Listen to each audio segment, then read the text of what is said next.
Conspiracy, one of the darkest words in the language of man. Yet there is hardly a single page of history that doesn't partially reveal the deadly eye of conspiracy at work. It was a conspiracy that directed Brutus against Caesar in the Roman Senate on the Ides of March. It was a conspiracy that plotted the betrayal of West Point by Benedict Arnold during the American Revolution.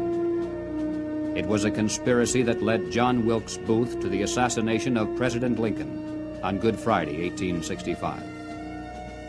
The past record of man is burdened with accounts of assassinations, secret combines, palace plots, and betrayals in war. The tenet of conspiracy has been a dominant force in all history. But in spite of this clear record, an amazing number of people have begun to scoff at the possibility of conspiracy at work today. They dismiss such an idea merely as a conspiratorial view of history. The purpose of this presentation is to show that the conspiratorial view of history, particularly of recent history, is the correct view. That there is a secret and powerful combine at work today, that it constitutes the unseen government of the United States, and that it properly can be identified as the capitalist conspiracy.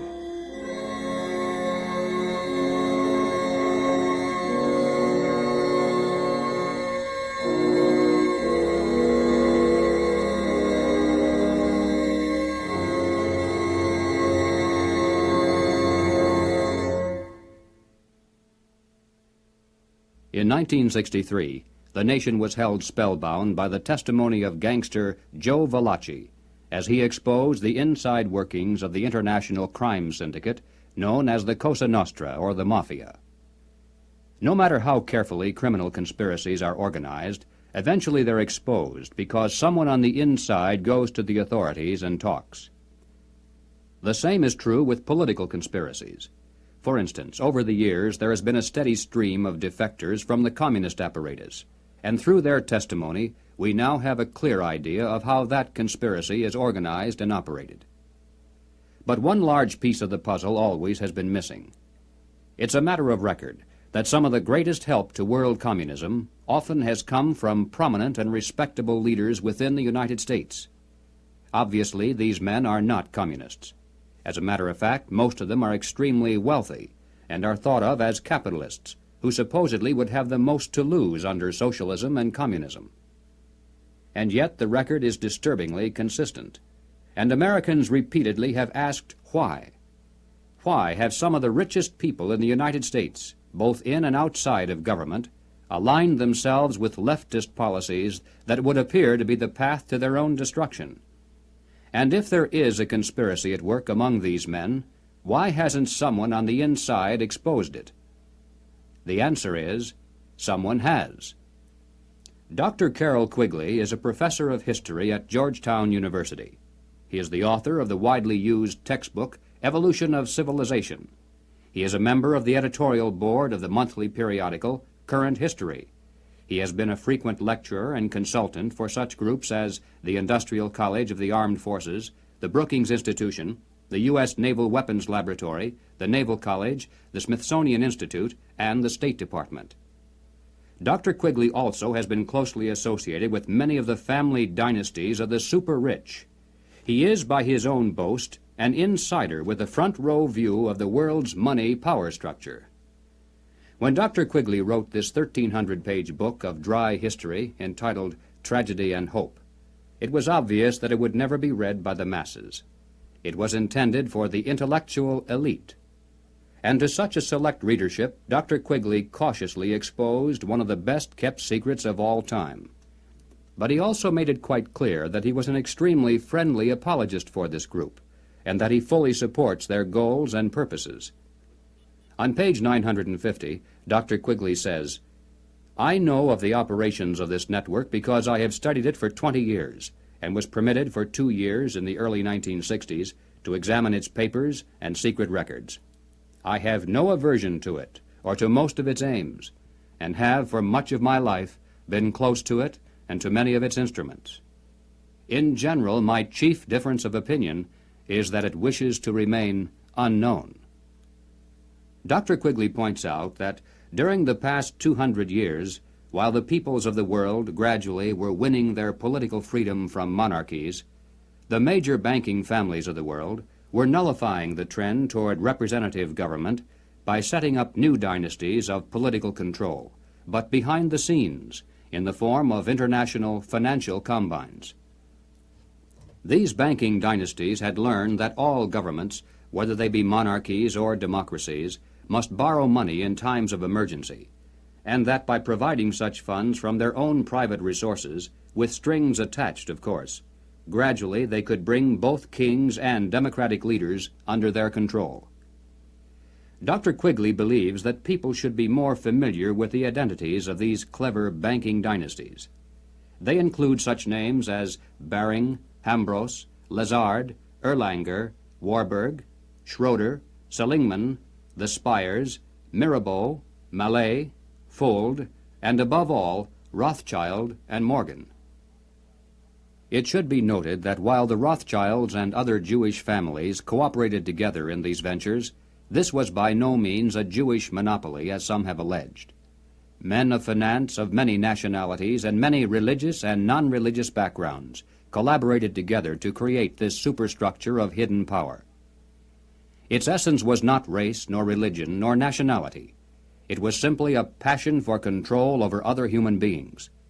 Dr. Quigley identifies this group simply as the international bankers.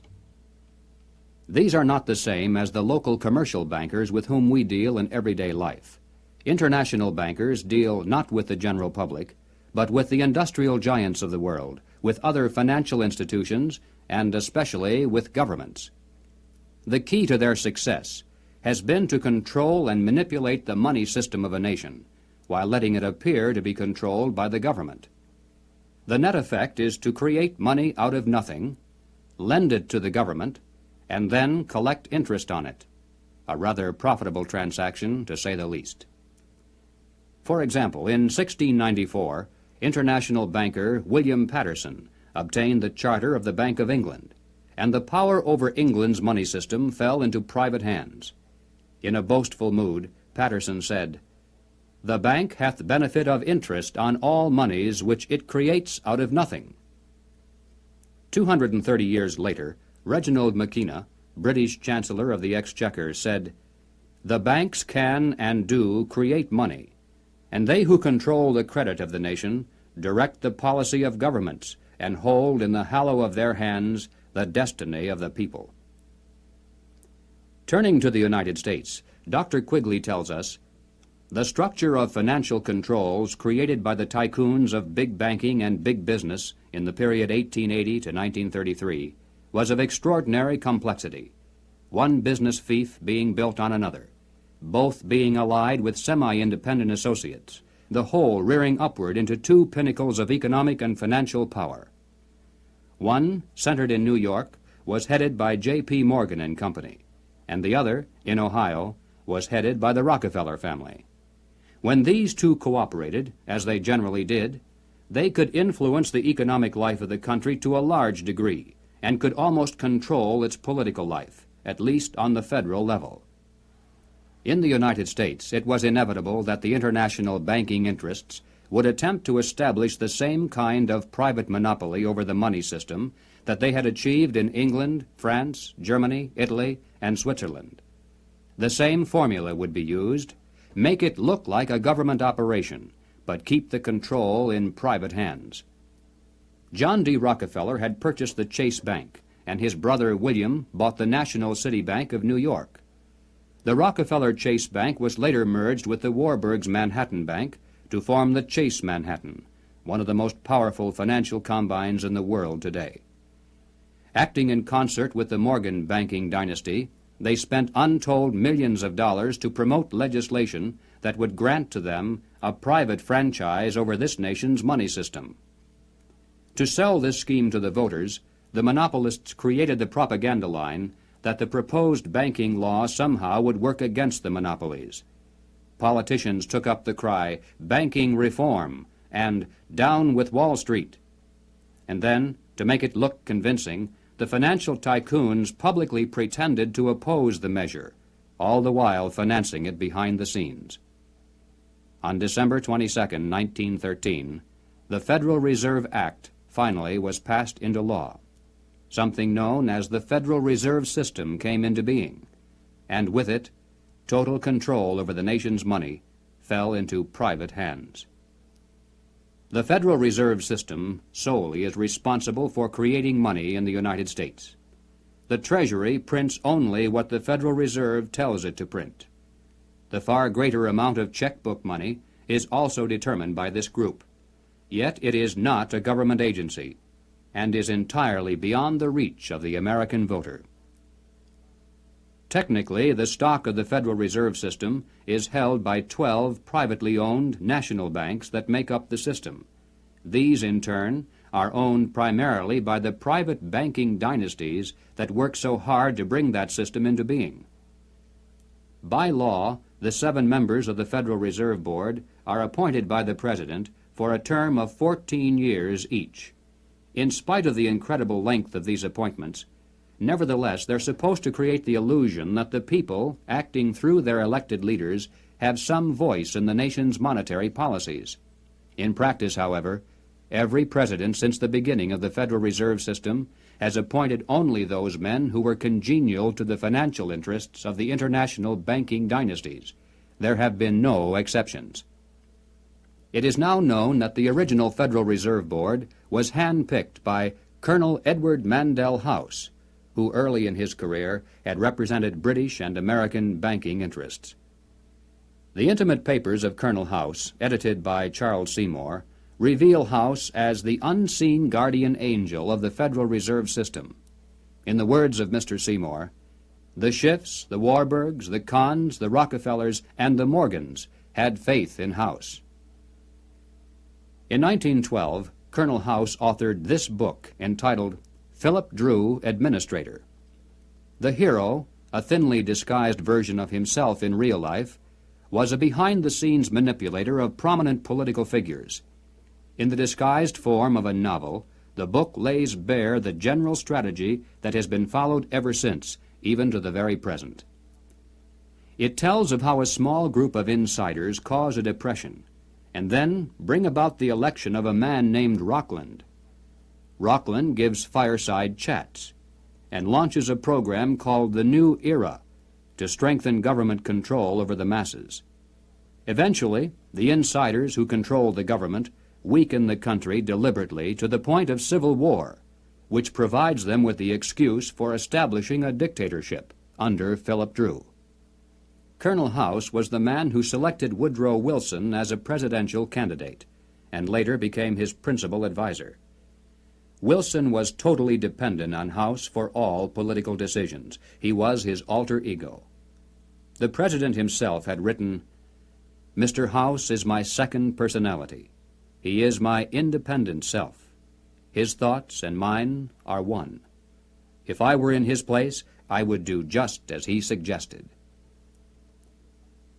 When the federal government goes into debt, it borrows that money from the Federal Reserve System. The national debt presently is at the 400 billion mark. Just to pay the interest on this debt, taxpayers are forced to contribute over $20 billion every year. And remember, that is interest on money created out of nothing. At National Convention time, $20 billion can determine far more politics than all the shouting and placard waving and brass bands combined. And one can only imagine the economic and political pressures that are brought to bear on a candidate seeking public office. Pressures and commitments to make sure that, if elected, the new president will make the correct appointments, not only to the Federal Reserve Board, but also to ambassadorial posts, government agencies, the cabinet, and even the Supreme Court.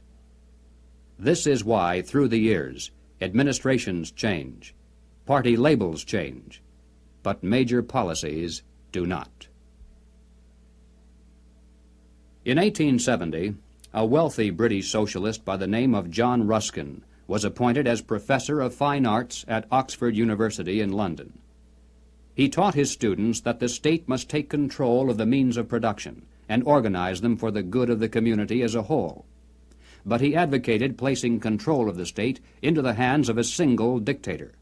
He said, "My continual aim has been to show the eternal superiority of some men to others, sometimes even of one man to all others." Dr. Quigley tells us, Ruskin spoke to the Oxford undergraduates as members of the privileged ruling class.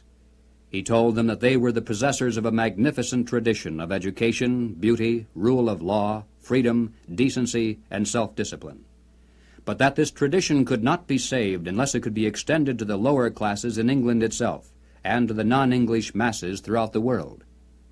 Ruskin's message had a sensational impact.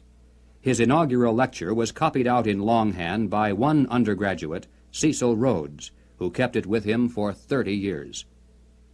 Cecil Rhodes made one of the world's greatest fortunes. With help from international bankers, he was able to establish a virtual monopoly over all the diamonds that came from South Africa, and most of the gold as well.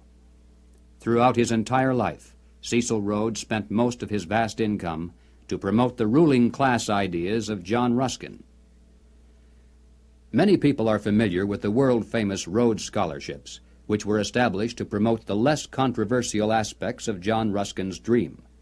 But very few are familiar with the fact that in 1891, Cecil Rhodes established a secret society to promote the rest of that dream. Dr. Quigley explains, in this secret society, Rhodes was to be leader. Stead, Brett, Lord Esher, and Milner were to form an executive committee. Arthur Lord Balfour, Sir Harry Johnston, Lord Rothschild, Albert Lord Grey, and others were listed as potential members of a circle of initiates, while there was to be an outer circle known as the Association of Helpers, later organized by Milner as the Round Table Organization. Here, then, was the classic pattern of political conspiracies throughout all history. At the center, usually depicted as the all-seeing eye, there is a tiny group in complete control, with one man as the undisputed leader. Next comes a circle of secondary leadership that for the most part is completely unaware of an inner core. They are led to believe that they are the innermost ring. In time, as these conspiracies are built from the center out, they form additional rings of organization. Those in the outer echelons usually are poor idealistic souls with an honest desire to improve the world. They never suspect an inner control for sinister purposes, and only those few who demonstrate a ruthless capacity for higher leadership are ever allowed to see it. After the death of Cecil Rhodes, the inner core of his secret society fell to the hands of Lord Alfred Milner, Governor-General and High Commissioner of South Africa. As director of a number of public banks and corporate precursor of England's Midland Bank, he became one of the greatest political and financial powers in the world. Milner recruited into his secret society a group of young men, chiefly from Oxford and Toynbee Hall. And, according to Quigley, through his influence, these men were able to win influential posts in government and international finance, and became the dominant influence in British imperial and foreign affairs up to 1939. Under Milner in South Africa, they were known as Milner's Kindergarten until 1910. In 1909 to 1913, they organized semi-secret groups known as Round Table groups in the chief British dependencies and in the United States. The Round Table group in the United States promptly created an external organization known as the CFR, the Council on Foreign Relations.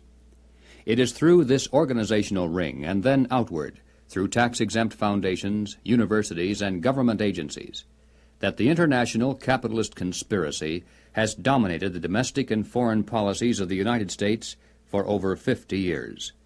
Unless there is any doubt as to who is behind the CFR, Dr. Quigley tells us bluntly, in New York it was known as the Council on Foreign Relations and was a front for J.P. Morgan and Company in association with the very small American Round Table Group.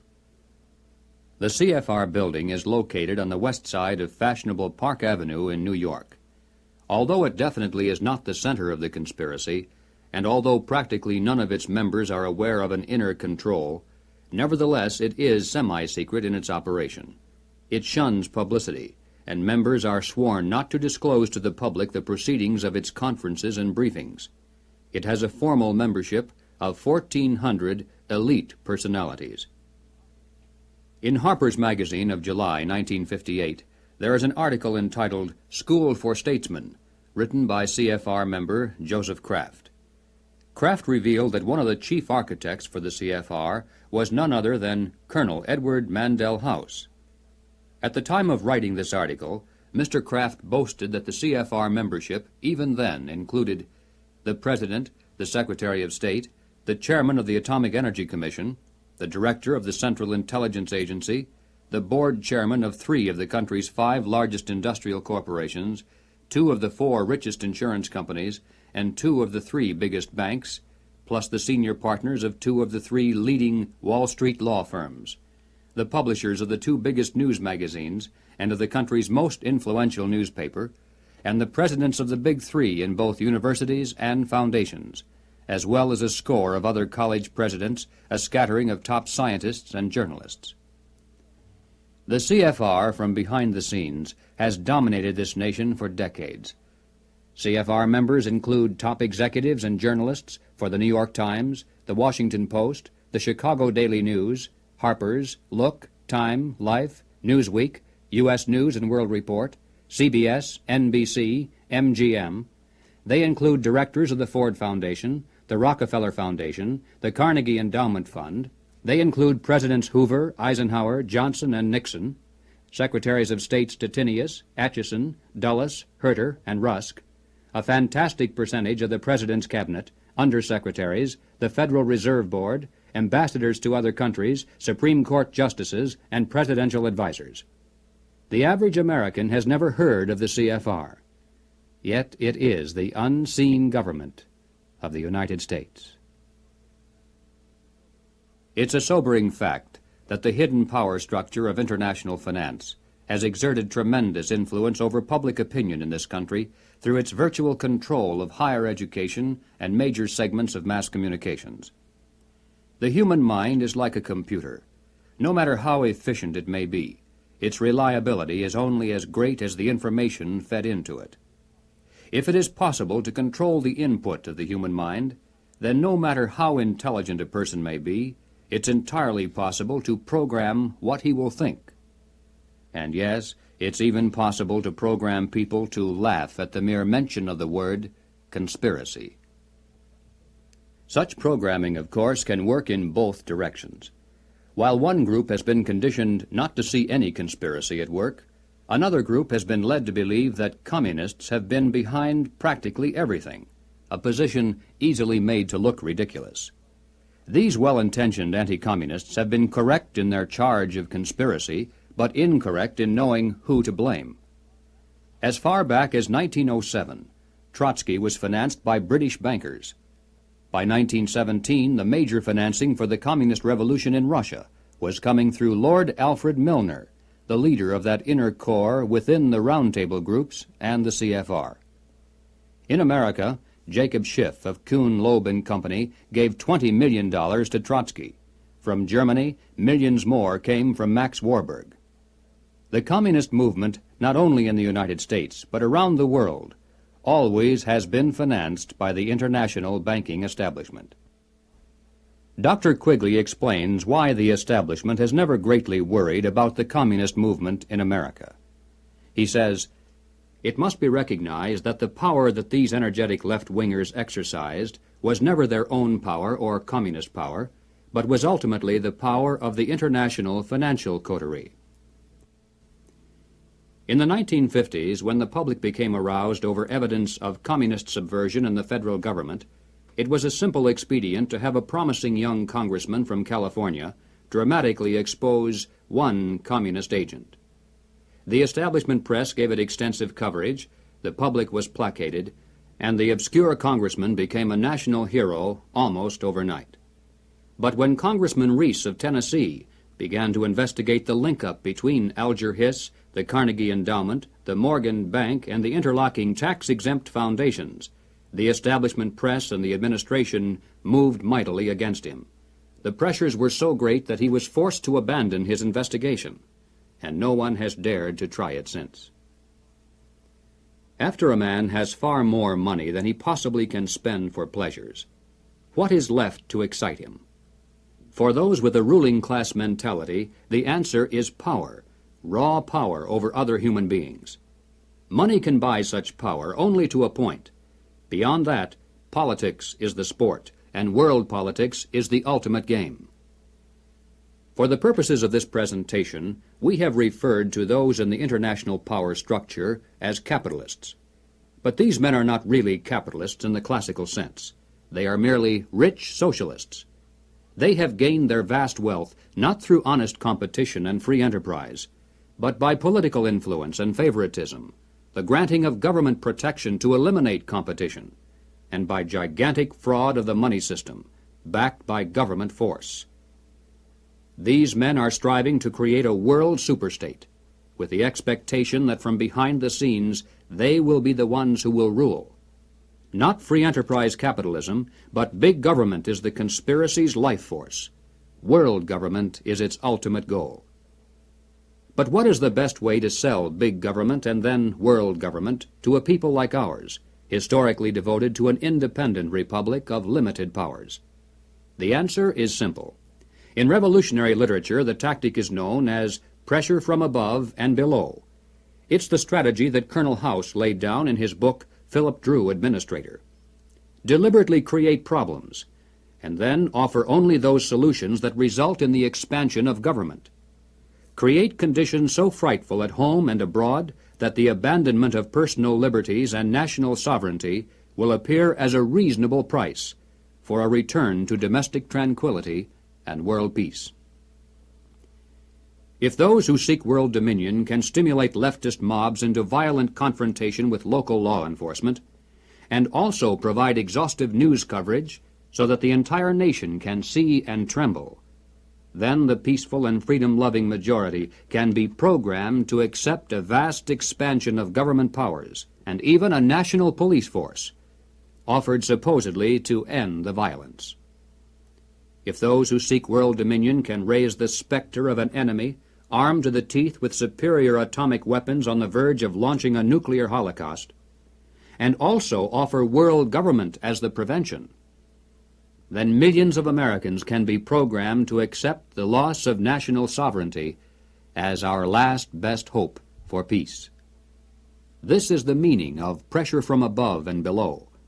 To put over police-state measures at home, they need chaos, crime, and anarchy in the streets. To sell the idea of world government, they need the constant threat of nuclear war. Or, as they say in revolutionary circles, the real action is in the reaction. In 1968, Random House Incorporated published this book by James Coonan, The Strawberry Statement, Notes of a College Revolutionary. Coonan carries the usual New Left credentials, and is a classic example of the extent to which a highly intelligent mind can be programmed by the establishment into thinking that it is acting against the establishment. Coonan was one of the leading participants in the first student seizure of an American university, which occurred at Columbia in April of 1968. Initially, the movement was not large, and easily could have been stopped by a simple police action. But, as usual, the anti-establishment forces received their greatest help from the establishment itself. For several days, police were told not to interfere. Meanwhile, university officials groveled in the face of outrageous propaganda charges, and the media made national heroes of the rebelling students. MGM even made a movie out of Coonan's book. On page 130, Coonan wrote, "In the evening I went up to the U to check out a strategy meeting. A kid was giving a report on the SDS convention. He said that at the convention, men from Business International roundtables, the meeting sponsored by Business International for their client groups and heads of government, tried to buy up a few radicals. They offered to finance our demonstrations in Chicago. We were also offered ESSO, or Rockefeller money. They want us to make a lot of radical commotion so they can look more in the center as they move to the left."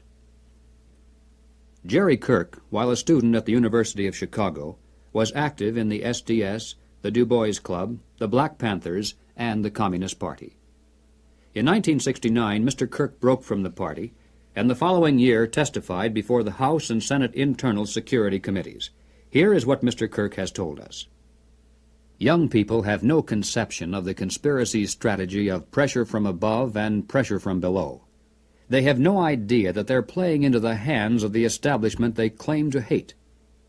The radicals think they're fighting the forces of the super-rich, like Rockefeller and Ford, and don't realize that it is precisely such forces which are behind their own revolution, financing it and using it for their own purposes.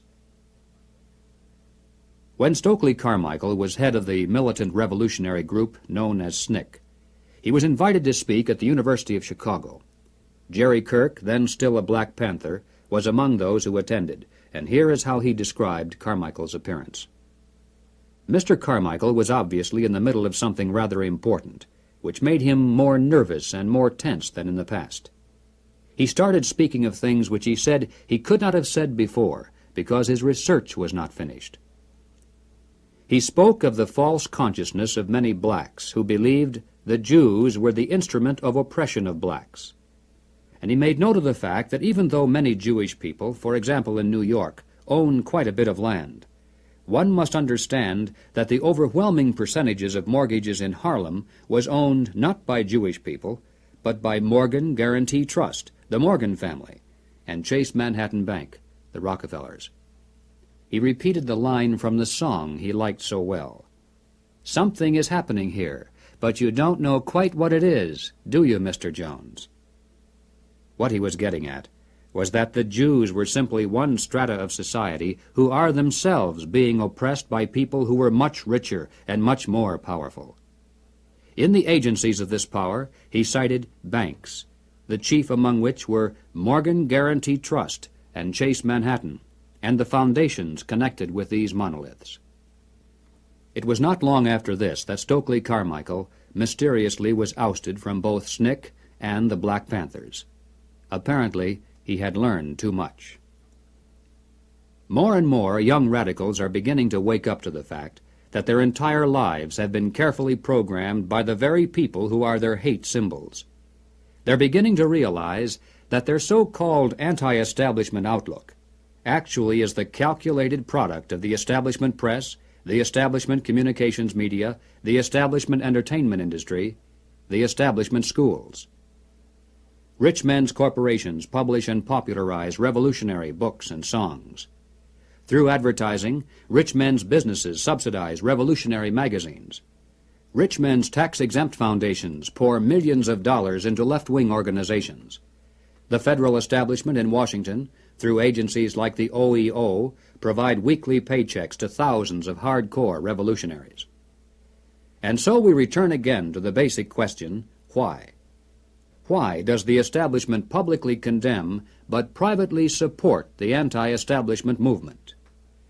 Former communist Jerry Kirk answers, "The idea is to create a situation where the people are so frightened of the violence all around them that they will throw their hands up in the air and demand, 'Federal government, do something.'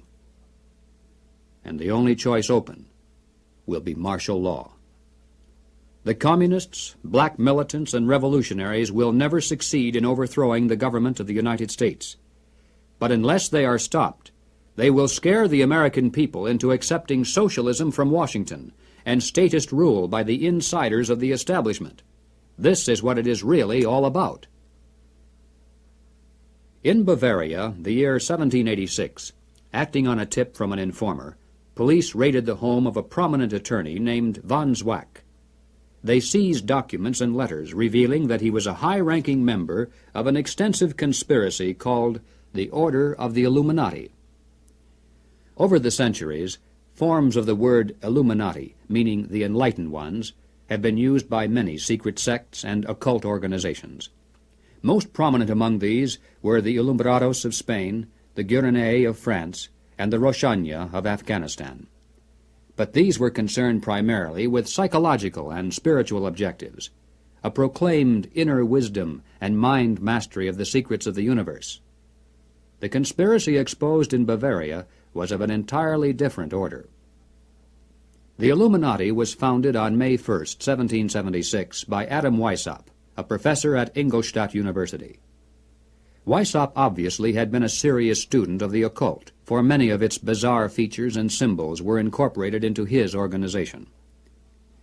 Weishaupt had been active in the Masonic lodges of Germany, and found in them the perfect vehicle for recruiting into his secret order, which he described publicly as the highest level of Freemasonry. The Illuminati was formally incorporated into the Masonic lodges at the Congress of Wilhelmsbad in 1780. It should be noted that Freemasonry in England and America historically is quite different. Its members are characterized by the highest standards of integrity. Nevertheless, it is a fact that from 1780 on, the Illuminati did flourish as a parasite on the highest levels of the Masonic movement in Europe, especially the Grand Orient lodges of France. There were 8 conspiratorial rings within rings, advancing from the outermost novice inward to Rex, or king. The king, of course, was Weishaupt himself, who had adopted the code name Spartacus. Those in the outer rings were told that the grand purpose of the order was to make of the human race, without any distinction of nation, condition, or profession, one good and happy family. But by the time the member had advanced to the level of presbyter, or priest, his oath of absolute secrecy and obedience had become deadly serious. Only then was he allowed finally to see the ultimate goal of the order. It was the destruction of all religion, replaced by the worship of reason, or humanism, and the destruction of all independent governments, replaced by a new world order, a world government ruled from behind the scenes by the illuminated ones. Needless to say, most members were never allowed to see these goals. In the words of Adam Weishaupt himself, "These good folks swell our numbers and fill our money box. Set yourselves to work. These gentlemen must be made to nibble at the bait. But this sort of people must always be made to believe that the grade they have reached is the last." The public record of the Illuminati is quite thin, but it does show that before it was exposed briefly in 1786, it had already enjoyed immense success in attracting into its outer rings some of the most prominent men of Europe. Its roster included important names in both government and finance. It was the most important single force behind the French Revolution. Some years later, an obscure intellectual by the name of Karl Marx joined a conspiratorial circle called the League of the Just. Shortly afterward, this group reformed into still another organization called the Communist League, and in 1847 they commissioned Marx to write their policy statement for the public. It was called the Communist Manifesto. On the surface, the manifesto appealed to the workers of the world to arise against their capitalist exploiters. But it should be noted that the project was supervised by Friedrich Engels, a capitalist of substantial wealth. Marx himself was so unimportant that his name didn't even appear on the manifesto for the first 20 years after its publication. In 1920, just 3 years after the Bolsheviks seized Russia, Winston Churchill declared, "From the days of Spartacus Weishaupt to those of Karl Marx, to those of Trotsky, Bela Kun, Rosa Luxemburg, and Emma Goldman, this worldwide conspiracy has been the mainspring of every subversive movement during the 19th century, and now at last has gripped the Russian people by the hair of their heads." Each year, May 1st is celebrated by communists world over as a day of international solidarity. As mentioned previously, the Illuminati also was founded on May 1st. Undoubtedly, this is merely a coincidence. The symbol of the all-seeing eye is closely associated with the Illuminati. Like many other features of this conspiracy, apparently it was taken by Adam Weishaupt from the occult symbolism of ancient history. It appears today among the symbols of the Rosicrucians, the Freemasons, and many others around the world, including the Cao Dai in South Vietnam. Undoubtedly, it is merely a coincidence that the all-seeing eye now appears on the alternate side of the Great Seal of the federal government, and also on the $1 notes of the Federal Reserve System. At the bottom of the seal, in Roman numerals, there is the date 1776. This, of course, is the year of American independence. Undoubtedly, it is merely a coincidence that it is also the year of the founding of the Illuminati. But then, perhaps, none of this is merely a coincidence. Is it possible that both the communist and capitalist conspiracies have yet one more inner circle within the circle that is common to them both? Is it possible that both movements, unbeknownst to most of the people in them, are merely contemporary counterparts of a much older conspiracy? There is much evidence, far more than presented here, to indicate that this is the case, but frankly, we don't know. Until someone on the inside of such a master conspiracy decides to reveal its existence today, we simply have no way of finding out. But we do know that it is not impossible, and certainly not absurd. What then is our response? Fortunately, it's not necessary that we resolve the historical question of the conspiracy's origin. Regardless of whether there is one controlling group, or two cooperating, or three competing, or 4, or 10, in practical terms of what can be done about it, our response must be the same. Conspiracy, as it operates at the highest level in the United States today, rests upon two solid foundations and enjoys the protection of shelter. If we could knock out its foundations, it would collapse, and if we could strip away its shelter, it would wither and die. The shelter is secrecy. The foundations are big government and manipulation of money. No conspiracy can stand the light of exposure. No conspiracy can rule the masses without the tool of an extensive government bureaucracy. And certainly no capitalist conspiracy can long survive without control over the nation's money. Expose the conspiracy. Reduce the size of government. Return our money to a standard that cannot be manipulated. This must be our response. In the limited time available, we have attempted to demonstrate that the conspiratorial view of history, particularly of recent history, is the correct view. Let us summarize now 7 major conclusions. 1. There is and has been for some time a conspiracy among some of the richest people in the world, a conspiracy that virtually owns the money systems of the major non-communist nations. This monopoly is protected by the power of the respective governments, and is used to perpetuate the conspiracy's vast wealth by the creation of money out of nothing.